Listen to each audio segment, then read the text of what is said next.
Okay, so here we have my English presentation thingy. We did this in a way where I take the first four slides, Abdulrahman takes the next four, and then Ubay took the last four because there's 12 slides total. So like 12 divided by 3, 4. And here we have the first slide. This is the title slide. We are going to be talking about the story by any other name. Here we have a quote: "A rose smells sweet no matter what you call it," which is like, yeah, that's true basically. Next slide. How do we engage with others while staying true to ourselves? That is this unit's essential question. And I feel like this story specifically expands the most on this essential question and has the most to do with it. And then the next slide, we have summary and insight. By any other name represents the real life experiences of two children in colonial India, told in a memoir by Santharama Rao, which, when entering classes in a British run school, she and her sister pushed to adopt the culture of teachers and classmates. Must the sisters sacrifice their home culture in order to be accepted and succeed in school? As the writer shows, there comes a point at which standing up for yourself overshadows other considerations. So here we had, what's it called, in class a month ago ish. We were told to give some insight on this, and so here we have some insight on this.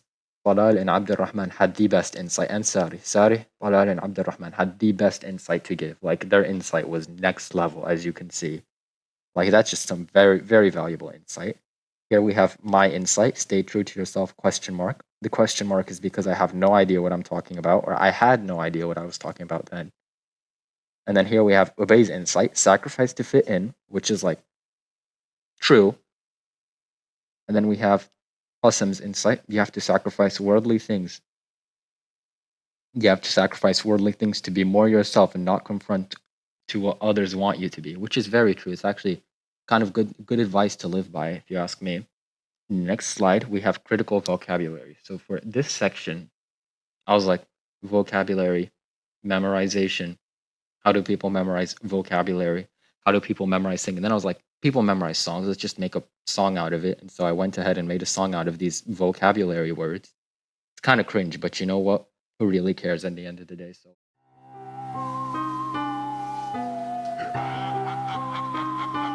critical vocabulary, that's what we gotta do. All these words on the list that we gotta know. We got tepid, precarious, and a few more. What could these words mean? What could these words be? First off, tepid, lack of enthusiasm. Okay, like my old best friend, you know he didn't really know me. He came in for a hug, I didn't know what I was expecting. Tepid hug, that's what I got, I really should have seen it come. Next word, what is it? We got precarious, like when you chillin' on a tall ladder, then it shakes a bit. Stability just ain't there, it might just fall and collapse. Until you get it fixed, you just cannot relax. Okay, sedately coming up next on the list. Like when my pup was small, he used to bark a bit, reacting wildly at the sight of another puppy. But now that he's grown, he reacts pretty sedately. The last word, insular, what can it mean? Being narrow-minded is what it seems to be. Quite intolerant, just don't make a scene. Those are the vocab words for by any other name. Thanks, Owais. So, hey there. In this lesson, we learned about Pramila and Santha and their stories growing up under the British rule. We also learned how to examine a text's historical and cultural context and how it's related to the author's perspective and purpose for writing. And we conducted a research about a person who has changed his or her name, and we wrote a poem about the importance of their own name. We also discussed why names matter, and we used foreign words that have entered the English language. For example, cookie, which was originally Dutch, and siesta, which was originally Spanish. And finally, we analyzed and used verb tenses. So just some facts about the text is that the ideas in the text are mostly explicit but move to some implied meaning. The events in the text are chronologically ordered with a somewhat complex structure that suggests dual perspectives. And the language in the text is easy, but you need to consider the historical and cultural references. Now that we've read the text, we can do a short quiz. The first question is, what conflict do Santa and Pramila experience when they meet the headmistress? Which, of course, the headmistress changed their names to make them easier for her and the other teachers to pronounce. The second question is, which of these does Santha learn at school? Santha learned that English children play more competitively than she does. And the final question is, why does Pramila take Santha out of school in the middle of the day? It was because Pramila's teacher says that Indians cheat. Now for a very specific question, which is, what do the headmistress's gestures and expressions tell you about her motivation for changing the girls' names? And the answer is that the headmistress smiles helplessly, shakes her head, and shrugs her shoulders to show that she doesn't really care for their names or for the cultural significance that their names have. And she would rather disrespect their culture instead of learning their names. So now we'll pass the presentation on to Aubai. Bye. Thank you, Owais and Alseagh, for your amazing explanations, and I'll take it from here.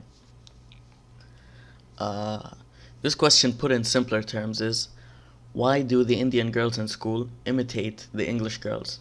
And what does it say about the time they were living in? Usually in Indian culture, girls don't wear cotton dresses, nor do they eat sandwiches. They eat normal Indian food. And the fact that they are imitating the English girls just shows that there was a lot of prejudice or racism towards the Indian culture and the Indians in general. Based on the last paragraph, explain how Santha views the conflict with the headmistress. How does this view fit the author's purpose for writing this memoir?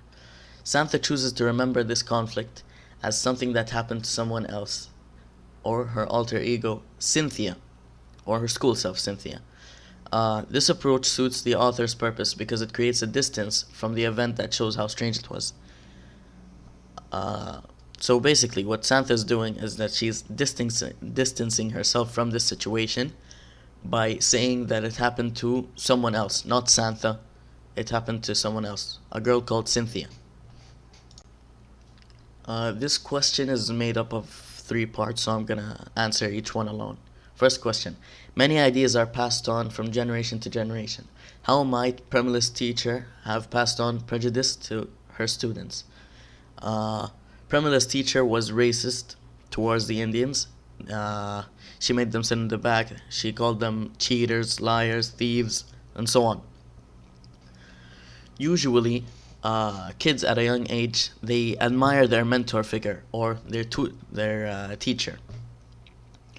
So when they see a teacher acting this way, acting with prejudice towards someone, so they would automatically think that they should do like them and be racist towards Indians. What values did Santha's mother pass on to her children? Santha's mother passes on a love of learning and the importance of protecting the vulnerable. Her support for Premila's decision to leave the school passes on a sense of respect. I think this is self-explanatory, no need to go into it more. What do you think is the story's theme or insight? One theme of the story is that every individual deserves respect. What does the text suggest about how the experience of childhood is remembered? Cite memory moments from the text in your answer. Sometimes children understand more than the adults think they do. Santha doesn't always understand why the adults behave the way they do, but she does recognize prejudice. This is shown in the last few paragraphs when Pramila and her mom were discussing that they should transfer schools, and they should transfer schools due to the racism that is being shown towards them. And the mother asks if Pramila thinks Santha understands what's happening, and she thinks that she doesn't. But it's shown from the text that Santha did understand, but she decided to push it away to her alter self, Cynthia. That was it for the slides. Thank you all for listening, and best of luck.